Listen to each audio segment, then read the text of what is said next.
Okay, good afternoon, and we will start with ERP and its benefits. That is the topic name. Firstly, in the last time, as you all know, that we have discussed what is an enterprise and what are its different modules. So now we will focus on the ERP system. That in respect to the ERP, what will be its different modules and what is the evolution of ERP from about 1960s, how that has been evolved to ERP, which we are using currently, and then some of the benefits of ERP. So let's start with that. Firstly, what is ERP? As we have already discussed, that ERP is generally why it has been made to automate any task, any business which is performing a certain task, and now I want that to get automated.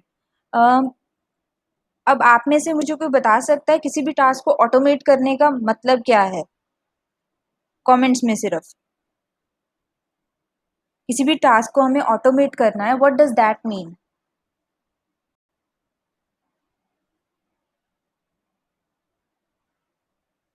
Manage करना है?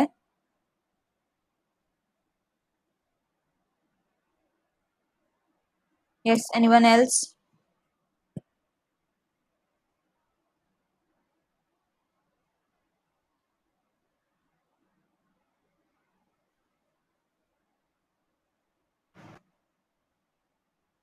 Yes, I am waiting for some other answers.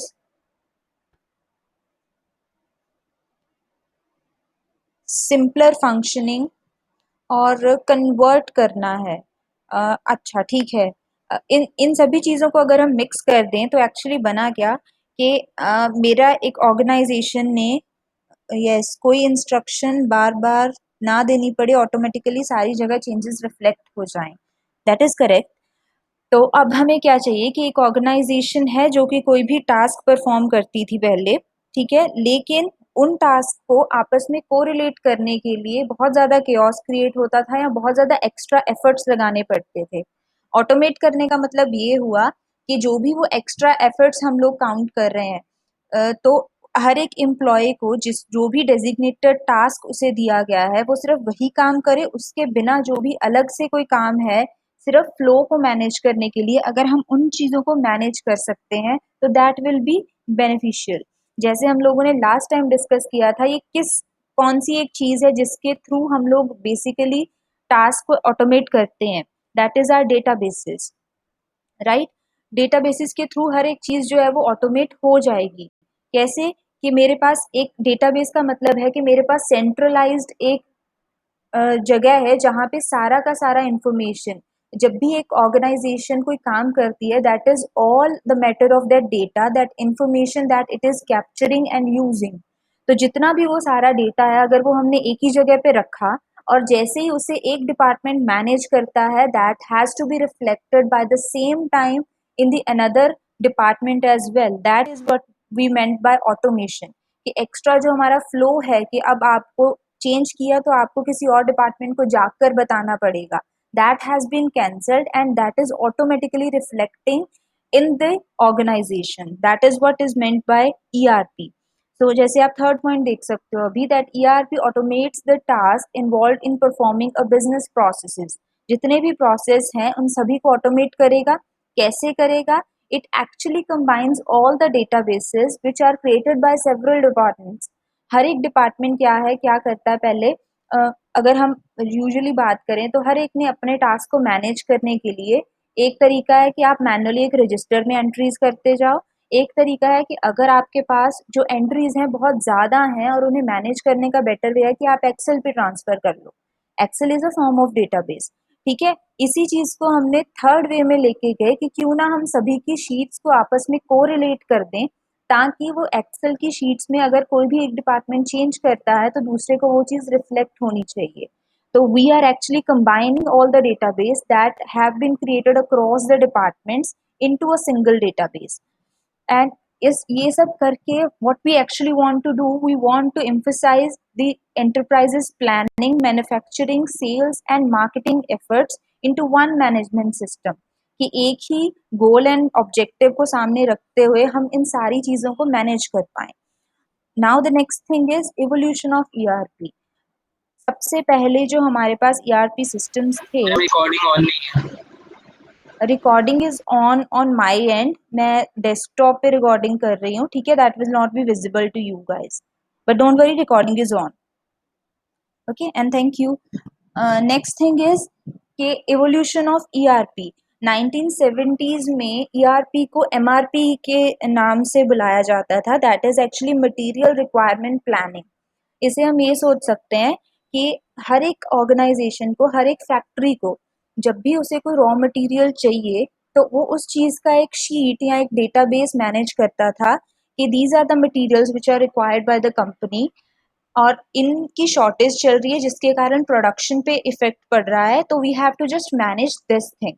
तब हमारे पास MRP systems होते थे which are known as material requirement planning, कि इतने time के बाद इस मटेरियल की रिक्वायरमेंट आएगी, we have to order this and after the order we have to manage this in the inventory. उसके बाद 1980s में हमारे पास MRP2 आया, which is actually two manufacturing resource planning, which is named as manufacturing resource planning. उसमें हमने material requirement planning के साथ कुछ और मॉड्यूल्स जो हैं उन्हें उसके उसके साथ एम्बेड कर दिया। तो हमने क्या किया कि जितना भी आपका फैक्ट्री मटेरियल है, जितना भी इन्वेंटरी मटेरियल है, दैट प्लस आपके जो भी प्रोडक्शन के शेड्यूलिंग टेक्निक्स हैं, उन सभी को हम लोग क्या है मैनेज करेंगे। कि अगर हम एक कंपनी है सिर्फ पहले इस चीज का ध्यान रखती थी कि मेरे पास इन्वेंटरी में कितनी चीजें अवेलेबल हैं, उसके अकॉर्डिंग हम अपनी प्रोडक्शन करते जाएंगे। दूसरी चीज है कि क्यों ना हम ये देखें कि हमारे पास एक दिन में कितना जो भी हमारा प्रोडक्शन है अवेलेबल है, उस चीज को अगर मुझे इंक्रीज करना है तो क्या मुझे कुछ अलग से जो पर्सन्स हैं वो हायर करने पड़ेंगे, कुछ अलग से मशीन्स रिक्वायर्ड हैं, या फिर कुछ और इंफ्रास्ट्रक्चर रिक्वायर्ड है। तो उन चीजों की प्लानिंग करनी उस चीज में एम्बेड कर दी गई, that is known as MRP2, manufacturing resource planning. कि मैन्युफैक्चरिंग के अंदर जितने भी टास्क आते हैं उन सबको हम लोग ऑटोमेट करेंगे, उन सबको कोरिलेट करेंगे, ताकि जो प्रोडक्शन है एट द एंड उसे इंक्रीज कर लिया जाए। And then in later 1990s हमारे पास ERP आया, that is enterprise resource planning. इसमें हम लोगों ने क्या किया, जो और अलग डिपार्टमेंट्स हैं, जैसे HR एक अलग डिपार्टमेंट बना दिया गया, हर एक के लिए, हर एक डिपार्टमेंट के लिए अपने एक लेजर्स बने, कुछ एसेट्स डिफाइन हुए, बजट प्लानिंग हमने अलग से की, जो भी हमारे पास परचेज ऑर्डर है उसको हमने अलग से प्लान किया, और कुछ अलग अलग एनालिटिकल टूल्स यूज किए जिनके थ्रू हम देख सकते हैं कि हमारे लास्ट टाइम में हमारी कैसी प्रोडक्शन थी, इस साल में कैसी है, और हम नेक्स्ट ईयर में क्या चीज एक्सपेक्ट कर रहे हैं, ताकि हम अपनी सारी की सारी प्लानिंग जो भी है हमारे पास रिक्वायरमेंट्स हैं उन्हें इस तरीके से फुलफिल कर सके कि हमारा प्रॉफिट है वो बाय X% नेक्स्ट टाइम जो है वो इंक्रीज हो जाए। That is the actual requirement. तो ERP ने क्या किया, फिर एनालिटिकल टूल्स को यूज करके अलग अलग टाइम की प्रोडक्शंस को आपस में कंपेयर करना शुरू कर दिया, जिससे कि फर्दर हम लोग क्या है प्रोडक्शन ग्रोथ को डेवलप कर सकते थे। उसके बाद हमारे पास आया इन 2000s ERP2, which is actually कि हम नॉर्मल ERP जो है एक एंटरप्राइज के रिलेटेड उसे तो यूज कर रहे हैं, लेकिन हम ERP के जैसी कुछ और टेक्नोलॉजीज आती हैं, जैसे हम बोले supply chain management, customer relationship management, human resource management. इन सभी टूल्स को हमने ERP के साथ एम्बेड किया और उसके बाद उसे यूज करना स्टार्ट किया। तो अगर हम वैसे सोचें तो ERP सिर्फ बिजनेस की मैन्युफैक्चरिंग यूनिट को या फिर एक ऑर्गेनाइजेशन के गोल को देख रहा है। फर्दर जो हमारा कस्टमर रिलेशनशिप मैनेजमेंट है वो सिर्फ ये देख रहा है कि अब हम कस्टमर के पॉइंट ऑफ व्यू से देखेंगे कि उसे किस चीज की रिक्वायरमेंट है और उसकी रिक्वायरमेंट्स को कैसे फुलफिल किया जा सकता है। जैसे CRMs को ध्यान में रखते हुए बहुत सारी ऑर्गेनाइजेशंस हैं जिन्होंने जैसे फ्लिपकार्ट वगैरह हो गया, वो लोग वर्चुअल चैट्स जो है वो अवेलेबल करवाते हैं, ताकि कस्टमर को ऐसी सर्विसेज दी जाएं जिनमें वो कंफर्टेबल हों और उससे हमारी सेल्स और डिस्ट्रीब्यूशन जो है वो भी अच्छे से मैनेज हो सकें। तो फर्दर आपको सेल्स के लिए तो ये हो गया कि हम अच्छे से कस्टमर्स के साथ कम्युनिकेट कर पा रहे हैं, लेकिन जैसे ही ऑर्डर प्लेस होता है तो उसकी डिस्ट्रीब्यूशन का ध्यान रखना, जो हमारे पास ट्रैकिंग सिस्टम्स हैं, तो अलग अलग फैसिलिटीज जो हैं वो कस्टमर्स को देनी थ्रू कस्टमर रिलेशनशिप मैनेजमेंट, उनका फीडबैक लेना ताकि हम आगे से और अच्छी सर्विसेज दे सकें, उन्हें कुछ कूपन्स प्रोवाइड करना, कुछ एक्स्ट्रा डिस्काउंट्स देना based on their visit to your site और विजिट टू योर ऑर्गेनाइजेशन। ये सारी चीजें सीआरएम में कवर हो जाती हैं। देन सप्लाई चेन मैनेजमेंट का मतलब है कि जब आप अपना कोई भी मटेरियल जो है वो आगे सप्लाई करते हो तो उसकी पैकेजिंग का, उसके डिस्ट्रीब्यूशन का, उस पे जो हमारे कुरियर चार्जेस लगते हैं, उन हर एक चीज को मैनेज करना ताकि कस्टमर ट्रैक कर सके हर एक चीज कि हाँ उसका जितना भी फाइनेंशियल इन्वॉल्वमेंट है इस चीज में तो वो कहाँ कहाँ पे यूज हो रहा है। तो उससे क्या है, एक तरीके से कस्टमर के साथ रिलेशनशिप्स जो है वो बेटर होंगे, एक आपके ऊपर, आपकी कंपनी के ऊपर ट्रस्ट बन जाएगा और सारी की सारी पॉलिसीज डिफाइन होंगी जिसके थ्रू हम अलग अलग एक्शंस जो है वो ले सकते हैं। Similar with the human resource department कि आपके ऑर्गेनाइजेशन के अंदर जितने भी लोग काम कर रहे हैं उन सब के लिए हम कुछ पॉलिसीज डिफाइन कर दें कि उनके प्रमोशन के लिए कौन सी पॉलिसीज होंगी, या फिर उनको आगे ग्रोथ के लिए हम लोग कुछ ना कुछ अपॉर्चुनिटीज देते रहें, या फिर उन लोगों को कुछ और फैसिलिटीज देना with respect to the task. जैसे अगर कोई भी ऑर्गेनाइजेशन है जिसमें कोई आईटी डिपार्टमेंट है तो दैट मीन्स उन्हें कहीं ना कहीं कंप्यूटर्स की या कुछ इलेक्ट्रॉनिक डिवाइसेस की ज़रूरत होगी। तो कंपनी क्या है, उन्हें वो चीज़ खुद से प्रोवाइड करती है ताकि उनका काम जो है वो इजीली हो सके। तो that is come under human resource management कि हम उन लोगों का ध्यान रखें जो हमारे लिए काम कर रहे हैं। अगर हम उन सभी के लिए अलग से कुछ मैनेजमेंट सिस्टम्स लगा देंगे तो हमारे लिए ओवरऑल ऑर्गेनाइजेशन को मैनेज करना बहुत ईजी हो जाएगा।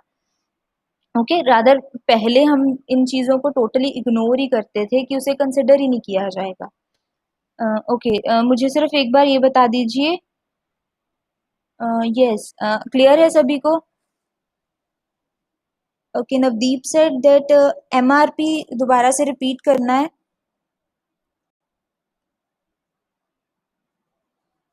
ओके, सो एमआरपी इज कि आपको लोअर स्केल पे सिर्फ सपोज करो कि एक फैक्ट्री है जो कि एक कुछ भी एंड प्रोडक्ट जो है वो सेल कर रही है। किसी भी फैक्ट्री को आप एज्यूम कर लो जो कि एक प्रोडक्ट सेल कर रही है। तो उसने सिर्फ अपनी मटेरियल रिक्वायरमेंट प्लान करनी है। मटेरियल का मतलब यहाँ पे आता है रॉ मटेरियल से, कि जो भी उसे उस प्रोडक्ट को बनाने के लिए रॉ मटेरियल चाहिए उसे कैसे ऑर्डर करना है, कहाँ से ऑर्डर करना है, उसके फाइनेंस को मैनेज करना, दैट्स इट। सिर्फ इतनी चीज मैनेज होती थी एक एक्सेल शीट पे। उसके बाद हम लोगों ने अलग अलग मॉड्यूल्स को कंबाइन करके उस पे काम करना शुरू कर दिया। Okay, is it clear? Anyone else, किसी को कोई डाउट हो?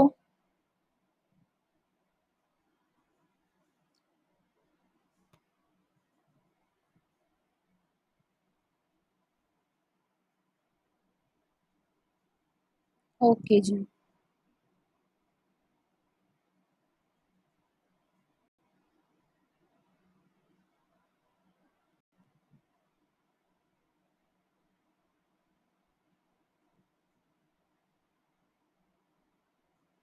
ओके, आपकी अटेंडेंस एक बार मार्क हो चुकी है।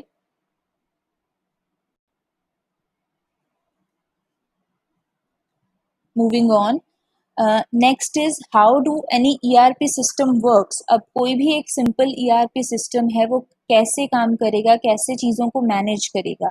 Now we have to discuss that.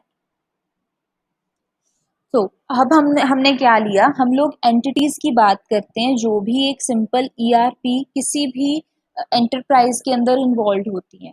अगर हम ओवरऑल देखें तो हर एक एंटरप्राइज के कुछ ना कुछ कस्टमर्स होंगे, कुछ ना कुछ एम्प्लॉयज होंगे जो वहां पे काम कर रहे हैं, कुछ ना कुछ उसके मैनेजर्स और स्टेक होल्डर्स होंगे हु ओन्स दैट कंपनी, और उसके बाद कुछ ना कुछ उनके सप्लायर्स होंगे जो कि उन्हें एक्चुअली रॉ मटेरियल प्रोवाइड करने में हेल्प करते हैं। यहाँ पे थर्ड पार्टी ऑर्गेनाइजेशंस हम इन्हें बोल सकते हैं। तो बेसिकली इन चार जो है हमारे पास स्टेक होल्डर्स हैं, इनके बेसिस पे ये सारी ऑर्गेनाइजेशन जो है वो चल रही है। अब इन सभी के पास अपनी अलग अलग एक्टिविटीज हैं या टास्क हैं। ठीक है, जैसे कस्टमर्स के पास क्या होगा कि एक कस्टमर जो है, एक तो है वो ये देख सकता है हम हमारा sales and delivery, sales and distribution department जो है वो उनके साथ कांटेक्ट कर रहा है, जिसके थ्रू हम लोग अपनी सेल्स इंक्रीज करेंगे और जितने भी प्रोडक्ट डिलीवरीज हैं उन्हें ट्रैक कर सकते हैं। नेक्स्ट इज वो सब प्रोडक्ट उन्हें डिलीवर करने के बाद उनसे एक फीडबैक लेना और उनकी सर्विसेज का ध्यान रखना, ताकि हम लोग नेक्स्ट टाइम के लिए इम्प्रूव कर सके। So we have divided it into two modules, कि एक जो है सेल्स एंड डिस्ट्रीब्यूशन एप्लीकेशंस के लिए, एक सिर्फ सर्विसेज एप्लीकेशन के लिए। दो मॉड्यूल्स हैं जिनके साथ डायरेक्टली कस्टमर्स जो हैं वो इंटरैक्ट करते हैं, एंड इन सभी के जो डेटाबेसेस हैं वो सेंट्रल डेटाबेस के साथ अटैच्ड हैं। फर्दर जो हमारे मैनेजर्स और स्टेक होल्डर्स हैं उनके पास हर एक चीज़ की रिपोर्ट जाती है बस एट द एंड। उन्हें कोई उन्हें बस एट द एंड ये चाहिए कि हमारे पास ये 5 प्रोडक्ट्स जो हैं वो सेल हो रहे हैं, इनमें से इस पर्टिकुलर प्रोडक्ट की जो सेल है सबसे ज़्यादा है, इसकी कम है, और कुछ ऐसी चीज़ें, और हमारा ओवरऑल प्रॉफिट जो है वो इतना जा रहा है जो कि पास्ट ईयर के कंपैरेटिवली ज़्यादा है या कम है, ये चीज़ हम कंसिडर कर सकते हैं। तो मैनेजर्स और स्टेक होल्डर्स के पास सिर्फ रिपोर्ट्स जाती हैं, तो रिपोर्टिंग एप्लीकेशन होगी कि उनको किस डिपार्टमेंट से कौन सी ओवरऑल रिपोर्ट चाहिए वो उनके पास चली जाएगी। तो उसके लिए हम लोगों ने इसे भी सेंट्रल डेटाबेस के साथ कनेक्ट कर दिया। फर्दर जो हमारे एम्प्लॉयज़ हैं, एम्प्लॉयज़ जो हैं वो डायरेक्टली कनेक्टेड होंगे ह्यूमन रिसोर्स मैनेजमेंट के साथ, कि जितने भी एम्प्लॉयज़ हैं उनको मिलने वाली सर्विसेज कहाँ पे आएंगी, एचआरएम के पास। तो उनका एक डेटाबेस अलग से स्टोर्ड है। यहाँ पे उनकी जैसे क्या डेजिग्नेशन है, क्या पे स्केल है, उनकी कुछ पर्सनल डिटेल्स, वो सब यहाँ पे अवेलेबल होंगी। Next is our suppliers. Suppliers जो होते हैं दोज आर एक्चुअली वो पर्सन जो कि हमारे साथ हमें कुछ ना कुछ थर्ड पार्टी के थ्रू कुछ ना कुछ मटेरियल प्रोवाइड करते हैं। तो मैन्युफैक्चरिंग के साथ इसका डायरेक्ट लिंक होगा, कि जो भी मैन्युफैक्चरिंग की रिक्वायरमेंट है उसके अकॉर्डिंग हम सप्लायर्स को क्या है इंफॉर्मेशन देंगे कि हमें ये वाला रॉ मटेरियल आप लोग प्रोवाइड कीजिए। फर्दर जैसे ही उन्होंने इस ऑर्डर को पूरा किया तो फाइनेंशियल एप्लीकेशंस के साथ इसका लिंक होना चाहिए ताकि हम इसे पे कर सकें। Next, inventory and supply application. इसके थ्रू क्या है कि हमें अगर हमारी इन्वेंट्री पे, हमारी रेपोजिटरी या स्टोरेज पे देखना है कि हमारे पास कौन सा मटेरियल कितना अवेलेबल है और comparative to the production scale हमें कितने की रिक्वायरमेंट है, तो ये सब आपस में इंटरलिंक्ड होने चाहिए। तो हम लोगों ने इन सारे मॉड्यूल्स को सेंट्रल डेटाबेस के साथ कनेक्ट कर दिया, जिसके थ्रू क्या है एक एम्प्लॉय जाकर अगर वो फाइनेंशियल एप्लीकेशंस के को भी एक्सेस करना चाहे तो वो कर सकता है, क्योंकि these are actually stored in the central database. तो इसी चीज को हमने लास्ट टाइम भी किया था कि now the modern ERP systems works as a single entity. Single entity का मतलब है कि हर एक चीज आपस में कनेक्टेड होगी थ्रू अ डेटाबेस। ओके, तो ये उसके कुछ मेन कंपोनेंट्स हैं, जैसे फाइनेंस हो गया, ह्यूमन रिसोर्स हो गया और मैन्युफैक्चरिंग एंड लॉजिस्टिक्स हो गया। तो इनके अंदर भी फर्दर काफ़ी सब पार्ट्स आ जाते हैं। ये तो हमारे मेन मॉड्यूल्स हैं। मॉड्यूल्स के अंदर कुछ सब मॉड्यूल्स हो सकते हैं based on the requirement of that organisation. तो दीज कैन बी, जैसे फाइनेंस के अंदर कुछ लेजर्स हैं, कुछ रिसीवेबल्स हैं, कुछ पेएबल्स हमारे पेंडिंग हैं, उन्हें कैलकुलेट करना। जो कोई भी ह्यूमन रिसोर्स है हमारे पास, एम्प्लॉयज़ हैं, उनके पेरोल्स डिसाइड करना, उनकी उनकी सर्विसेज को देखना, एचआर के एडमिन्स को डिसाइड करना। मैन्युफैक्चरिंग में हमारा जो मटेरियल मैनेजमेंट है, प्रोडक्शन है, वेयर हाउस है, इन्वेंट्री है, उन सभी चीज़ों को मैनेज करना। So these can B it's सब पार्ट फर्दर। तो ये जो कंपोनेंट्स हैं वो कंपनी टू कंपनी वेरी भी कर सकते हैं, और डेफिनेटली करते हैं। कुछ कंपोनेंट्स होते हैं जो हर एक पे कॉमन होंगे, अवेलेबल होंगे, लेकिन इन कंपोनेंट्स में कुछ ना कुछ कंपनी अपनी रिक्वायरमेंट के अकॉर्डिंग इंक्रीज या डिक्रीज कर सकती है। Okay, let's just see if anyone has any problem. हाँ जी, किसी को कोई doubt? Yes Aanchal, reporting application, what are you asking? Unmute करके बता दो। मैम इसको थोड़ा सा दोबारा एक्सप्लेन कर दो। ओके जी, रिपोर्टिंग एप्लीकेशंस जो हमने डिस्कस किया कि these are directly related with your management.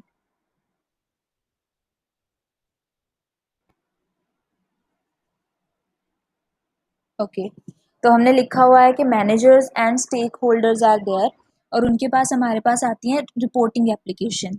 अब अगर सपोज एक ऑर्गेनाइजेशन है जिसमें यही सारे 7 के 7 मॉड्यूल्स अवेलेबल हैं।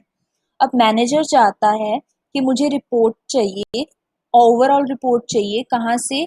हमारे ह्यूमन रिसोर्स मैनेजमेंट से, ठीक है? तो वहाँ से रिपोर्ट कैसा जाएगा कि हमारे पास टोटल इतने डिपार्टमेंट्स हैं, इतने डिपार्टमेंट्स में फर्दर डिपार्टमेंट ए के अंदर 10 एम्प्लॉयज़ हैं, बी के अंदर 20 एम्प्लॉयज़ हैं, सी के अंदर सपोज 5 एम्प्लॉयज़ हैं, और यहाँ पे इन लोगों की ये ड्यूटीज यहाँ पे अवेलेबल हैं।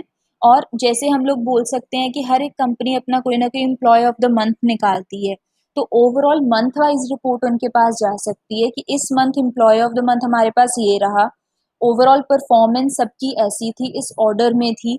तो कोई भी एक एनालिटिकल प्रोसीजर जिसके अकॉर्डिंग वो इस चीज को चाहता है, हो सकता है वो रिपोर्ट मांगे कि हाँ आप मुझे इन लोगों के पेरोल के अकॉर्डिंग मुझे बताइए कि कौन से एम्प्लॉय इस ग्रेड में, लाइक अगर हम बोले 50 to 60,000 के अंदर लाई करते हैं, कौन से एम्प्लॉयज हैं जो बिलो 30 हैं, कौन से एम्प्लॉयज हैं जो 30 to 40 की रेंज में लाई कर रहे हैं। तो ऐसी रिपोर्ट उनको जा सकती है। So that report can be based on their requirement. तो हमारा जो एप्लीकेशन सिस्टम होगा उसे हम ऐसे ही बनाएंगे कि आप रिपोर्ट के पैरामीटर्स डालो, उस पैरामीटर के अकॉर्डिंग वो रिपोर्ट जनरेट कर देगा। क्योंकि एट द एंड उसने करना क्या है, अगर पे स्केल के लिए बोला है तो डेटाबेस में जाओ, डेटाबेस में हर एक का सपोज सैलरी लिख के, कॉलम नेम है सैलरी, और उसके अंदर सभी की रोज हैं जितने भी एम्प्लॉयज वहां पे अवेलेबल हैं। तो हम क्या करेंगे, सिंपली सैलरी वाले कॉलम पे जाएंगे, उसे सॉर्ट करेंगे, सारा का सारा डेटा सैलरी के अकॉर्डिंग सॉर्ट हो जाएगा। और वहां से अगर आपको अपने टॉप 5 एम्प्लॉयज निकालने हैं, आप वो भी निकाल सकते हो। अगर आपको ग्रुप करना है कि हमें रेंज चाहिए सैलरी 30,000 to 40,000, तो वहां से सॉर्ट कर लो, और उसके बाद आपके पास उसी डेटाबेस के अकॉर्डिंग जो ग्राफ्स हैं वो जनरेट करने बहुत इजी होते हैं, तो ग्राफ्स भी बन जाएंगे। वैसे ही अगर मैनेजर को चाहिए कि मुझे सेल्स एंड डिस्ट्रीब्यूशन में देखना है कि कौन से प्रोडक्ट की सबसे ज्यादा सेल हो रही है, तब भी हमें क्या करना है, सपोज हमारा टेबल है, टेबल के अंदर हमने उस प्रोडक्ट के सामने लिखा होता है टोटल प्रोडक्ट सोल्ड, तो उस कॉलम में नीचे लिखा होगा कि ए प्रोडक्ट है 3,000 प्रोडक्ट सोल्ड हो गए हैं, 4 है 4,000 हो गए हैं, उसको सॉर्ट किया, वहां से पता चल जाएगा कि मैक्सिमम सेलिंग प्रोडक्ट जो है वो कौन सा है। तो रिपोर्ट जो है वो वैसे जनरेट होगी कि आप ओवरऑल लो, उसमें से कोई भी एक कॉलम उठाओ, और उन कॉलम्स में से आप क्या है, अपना जो भी आपको रिपोर्ट चाहिए आप जनरेट कर सकते हो। ठीक है, अब क्लियर है आंचल? Yes, ma'am. Thank you. हाँ जी।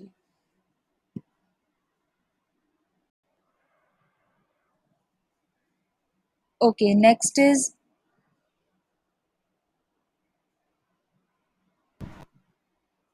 ERP example.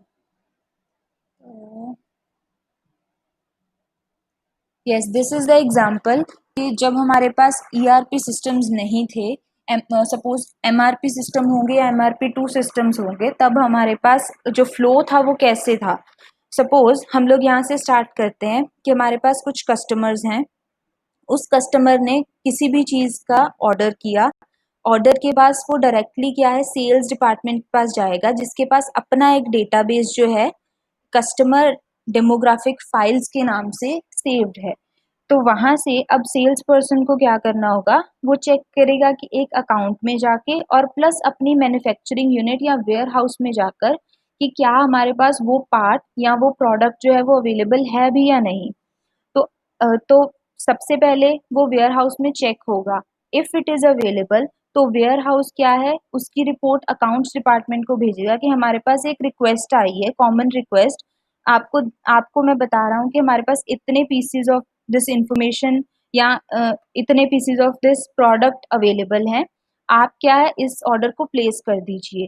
तो फिर क्या है, अकाउंट डिपार्टमेंट जो है वो क्या करेगा, डायरेक्टली सेल्स डिपार्टमेंट को क्या है रिवर्ट बैक करेगा कि हाँ हमारे पास ये चीज़ अवेलेबल है और आप इस चीज़ का ऑर्डर जो है वो प्लेस कर दो।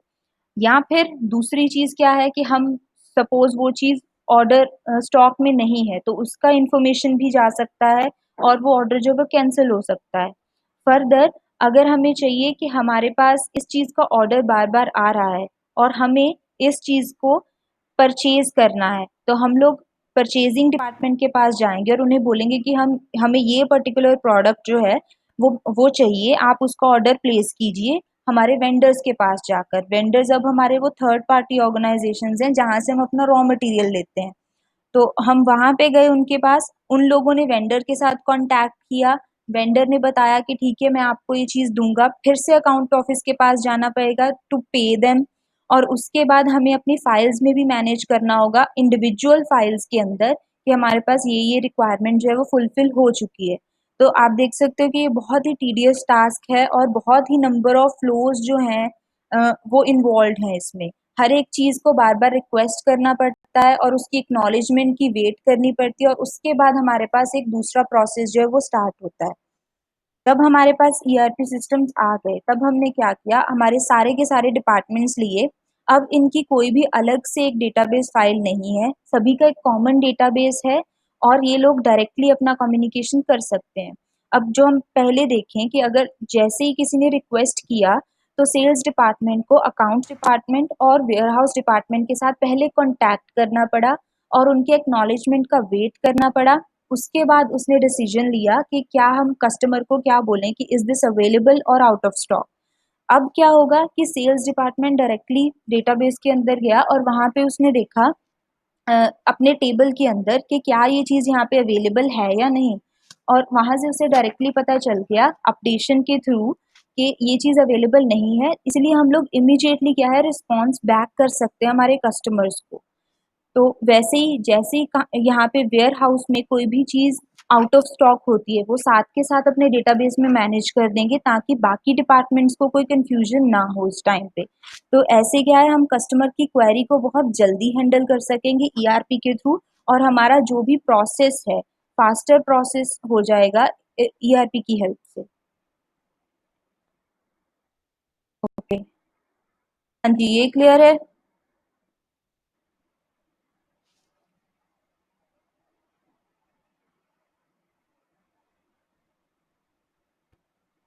यस।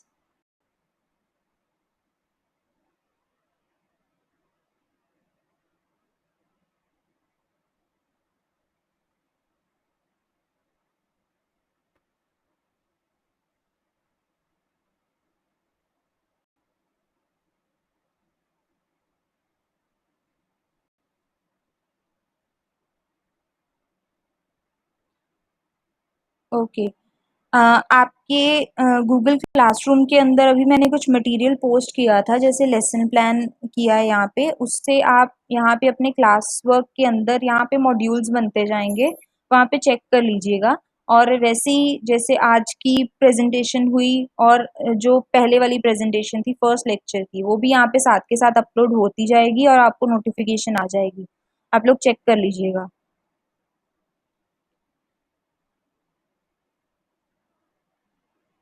ठीक है। अब मूविंग ऑन अब हम कुछ ऑर्गेनाइजेशन की बात करते हैं जो कि हमें ईआरपी सिस्टम्स जो हैं वो प्रोवाइड करते हैं।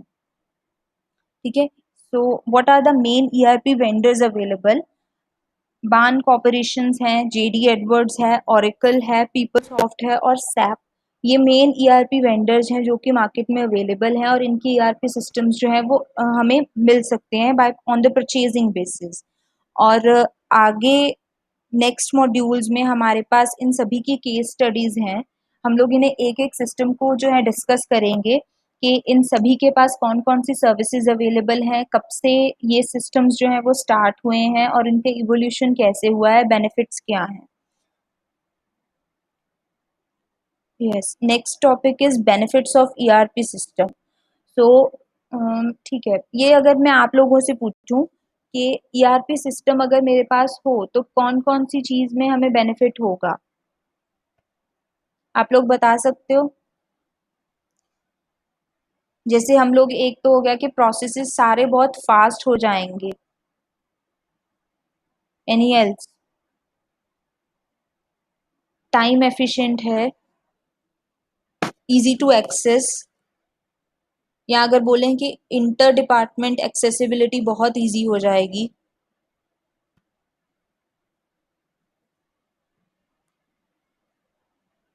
यूजर फ्रेंडली, यूजर फ्रेंडली, हाँ थोड़ी सी ट्रेनिंग देनी पड़ेगी but it can B.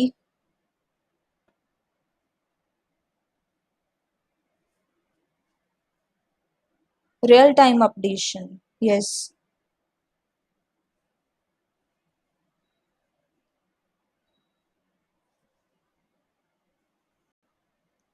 Question is what are the benefits of ERP system.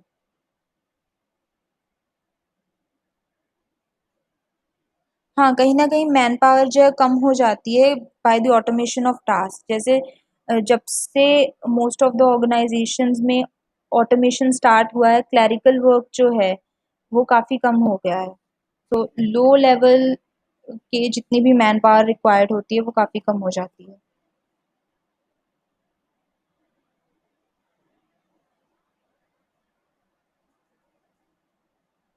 Yes, ठीक है, तो अब हम लोग देख लेते हैं। So what are the benefits? First one is improving integration and flexibility. सारा का सारा सिस्टम जो है वो बहुत फ्लेक्सिबल हो जाएगा। फ्लेक्सिबल इन द सेंस कि आप किसी भी सिस्टम को, इंटर डिपार्टमेंट सिस्टम को एक्सेस करना चाहते हो तो एक फ्लेक्सिबिलिटी है, हमारे पास एक कॉमन इंटरफेस है जिसके थ्रू हम लोग क्या है एक्सेस कर सकते हैं। इंटीग्रेशन का मतलब होता है आपस में कम्युनिकेट करना। राइट, अगर हमारे पास दो सिस्टम्स हैं वो सेम डेटाबेस के थ्रू कनेक्ट हो जाते हैं, that means they are integrated. तो इंटीग्रेशन इम्प्रूव हो गई। जैसे ही एक चीज में कोई चेंजेस होंगे दूसरे में उसी टाइम पे क्या है रिफ्लेक्ट हो जाएंगे। Fewer errors, this is the most important one, कि एरर्स जो है वो बहुत कम हो जाएंगे ऐसे करने से। अगर पहले वाले सिस्टम में ये चांसेस थे कि आपके पास जो रिपोर्ट है वो सपोज गलत आई है और उसके कारण आपने कोई भी प्रोडक्ट जो है उसका ऑर्डर प्लेस कर दिया है, लेकिन इससे वैसे एरर होने के चांसेस जो है वो बहुत कम होते हैं। इम्प्रूव्ड स्पीड एंड एफिशिएंसी, ये हम लोग डिस्कस कर चुके हैं।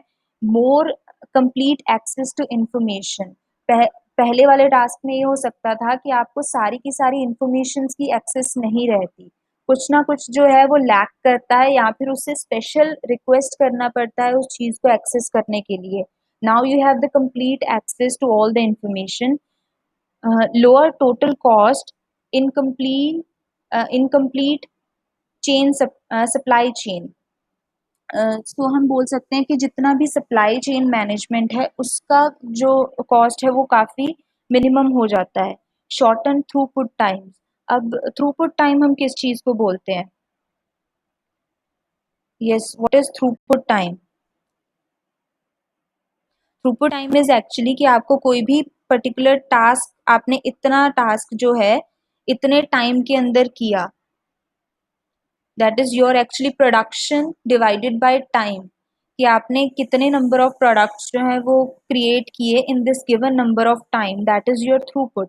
तो अगर हमारी रिक्वेस्ट जो है, अगर हम यहाँ पर जाएं, जितने भी हम लोग ऑर्डर दे रहे हैं जितनी जल्दी हम लोग रिस्पॉन्ड कर सकते हैं, प्लस अब एक ऑर्गेनाइजेशन है जो कि बार बार यहाँ पे डेटाबेस से देख रही है कि मेरे पास इन वेयर हाउस में पहले इस पार्ट के इस प्रोडक्ट के 10 पीसीज अवेलेबल थे और हमने देखा कि after 1 hour 9 of the products have been already sailed.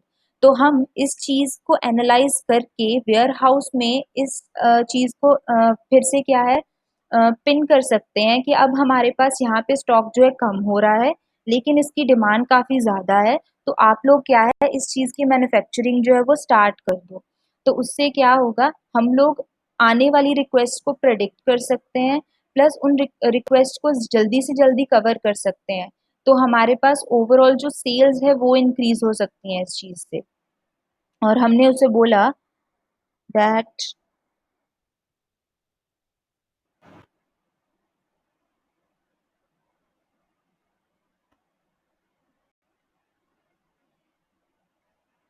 Okay, that is termed as shorten throughput times, कि थ्रूपुट का मतलब है कि एक प्रोडक्ट जो है पहले अगर हम 10 प्रोडक्ट्स बना के स्टोर कर लेते थे और उसके बाद वी बिन थिंकिंग कि अगर ये सारे के सारे सेल हो जाते हैं उसके बाद हम एनालाइज करेंगे और फिर अपनी मैन्युफैक्चरिंग बढ़ाएंगे।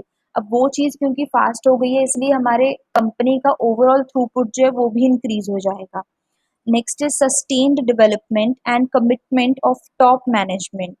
अब हमारे पास क्या है, जो टॉप मैनेजमेंट है, क्योंकि उनके पास सारी की सारी रिपोर्ट, उनके पास डे वाइज रिपोर्ट्स भी जा सकती हैं, वीक वाइज रिपोर्ट्स जो हैं वो भी जा सकती हैं, और मंथली रिपोर्ट्स भी जा सकती हैं।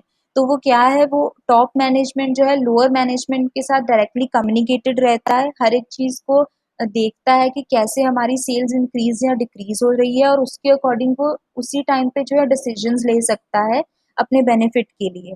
तो सस्टेन्ड इन्वॉल्वमेंट रहता है हमारा टॉप मैनेजमेंट के साथ। Next is reduce stock to minimum. जो हमारे पास स्टॉक जो अवेलेबल होता है उसे हम मिनिमम रख सकते हैं, ताकि हम अच्छी क्वालिटी की चीज़ें जो है, प्रोडक्ट्स जो हैं वही डिलीवर कर सकें। इन लार्ज प्रोडक्ट असॉर्टमेंट्स, जो प्रोडक्ट में कोई भी कंफ्यूजन नहीं होना चाहिए, हर एक प्रोडक्ट जो है वेल पैकेज्ड, वेल डिफाइंड अपने कस्टमर्स तक पहुंचे।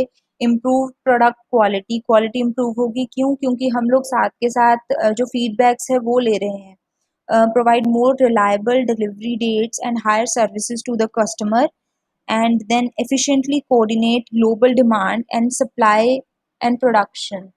अगर हम लोग एक सिस्टम को ऑटोमेट कर देते हैं, ऑटोमेशन के बाद नेक्स्ट स्टेप होता है उस चीज़ को ऑनलाइन करना, या फिर अपने बिजनेस को अगर हम लोग city to state and state to country and then worldwide globally उसे इन्हांस कर सकते हैं through that automation process, so that can help. तो ईआरपी के बेनिफिट्स यही होंगे कि उसके बाद हमारे प्रोडक्ट की मेनली थ्रूपुट्स जो है वो इंक्रीज होंगी, और plus number of errors, numbers of chances of errors जो है वो बहुत कम हो जाएंगे। ठीक है, okay, any doubt?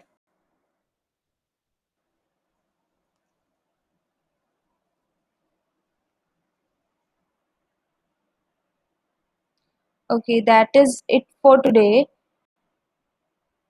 The which is ERP and it's benefit. हम लोगों ने एक अगर समरी देखें तो हम लोगों ने पहले ईआरपी देखा, ईआरपी का एवोल्यूशन क्या है, एक सिंपल ईआरपी सिस्टम वर्क कैसे करता है, व्हाट इज द फ्लो। उसके बाद हमारे पास ईआरपी आने से पहले कैसा फ्लो था, and what after that, then what are its various components, and then उसके बेनिफिट्स क्या हैं, ये सब हमने आज डिस्कस किए हैं। नेक्स्ट हम लोग देखेंगे जो चीज़ हमने यहाँ पे ईआरपी 2 में पढ़ी थी, कि ईआरपी 2 जब इम्प्रोवाइज हुआ तो उसमें हमने जनरल ईआरपी सिस्टम जो है वो तो कंसिडर किया, प्लस कुछ अलग टेक्नोलॉजीज उसके साथ एम्बेड कर दी, जिससे हम लोग और अच्छे से सारी चीज़ों को मैनेज कर सकें। तो हमारा नेक्स्ट टॉपिक यही होगा, ERP and its other technologies. तो उसमें जो भी ये आते हैं, supply chain management, customer relationship management, इन सभी को हम लोग डिस्कस करेंगे। That will be in the next lecture. Okay, so thank you for this.